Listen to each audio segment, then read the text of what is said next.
Hello बच्चों, let's read the question. Match column 1 with column 2. So column 1 में हमें A entry में given है Snell's law.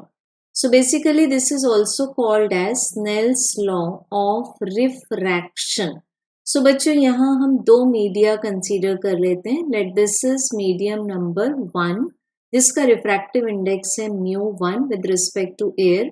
And below is medium number 2 जिसका refractive index मान लेते हैं μ2. सो बच्चों the refractive index of medium 2 with respect to medium 1 के लिए हम पहले तो एक पॉइंट ऑफ इंसिडेंस पर ड्रॉ कर लेते हैं नॉर्मल. अब यहाँ एज्यूम कर लेते हैं कि μ2 is more than μ1.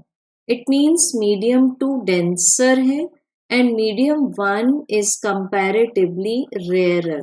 So when the light ray is incident on the point of incidence, ये हो गया angle of incidence. अब ये इसका actual path था, but rare to denser move करते समय ये light ray towards normal आ जाएगी. So this will be angle of refraction.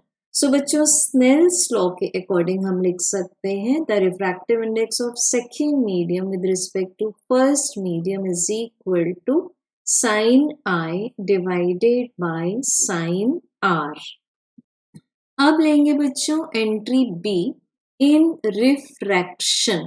सो हमें ए का आंसर क्या मिल चुका था, स्नेल्स लॉ का आंसर मिल चुका था हमें आर.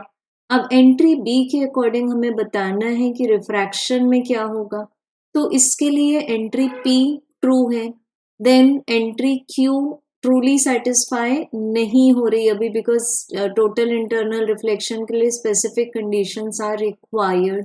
देन एंट्री आर भी सेटिस्फाई होती है. Then entry S del means angle of deviation for violet colour and red colour satisfy नहीं होती बिकॉज यहाँ पर प्रिज्म और वाइट लाइट का कोई एक्सप्लेनेशन गिवन नहीं है. सो एंट्री बी का आंसर आ जाएगा पी कि रिफ्रैक्शन का फिनोमेना हम जब भी कंसीडर करेंगे तो the speed of light will change. Speed is denoted by C. The wavelength of light will also change that is lambda.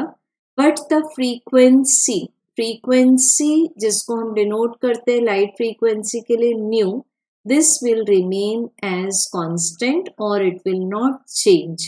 सो बच्चों बी का आंसर आ गया पी. अब देखते हैं बच्चों एंट्री नंबर सी. एंट्री सी में हमें बताना है प्रिज्म. तो प्रिज्म में जब हम एक पर्टिकुलर सरफेस पर मान लेते हैं A B C is the prism और एक पॉइंट ऑफ इंसिडेंस हमने सरफेस ए बी पर मान लिया, इस पर ड्रॉ कर लिया नॉर्मल. सो बाहर है एयर और इस प्रिज्म का मटेरियल है ग्लास, अगेन बाहर है air. So let this be the angle of incidence I और पी क्यू को मान लेते हैं इंसिडेंट रे. तो रेयर टू डेंसर ये जो रे है, अब ये हम मान रहे हैं कि वाइट कलर की रे है, तो जब प्रिज्म के अंदर ये डिस्पर्स होगी तो 7 कलर्स बनेंगे. सो नॉर्मल एंड इस ओरिजिनल पाथ के बीच में हमें कौन से कलर्स मिल गए, 7 कलर्स, जिनको हम शो करेंगे विप क्योर्स से. अब बच्चों जो बिल्कुल टॉप मोस्ट कलर है that will be red colour and जो बॉटम मोस्ट कलर है दैट इज द वॉयलेट. ये रिफ्रैक्ट हो चुकी है, वॉयलेट कलर है.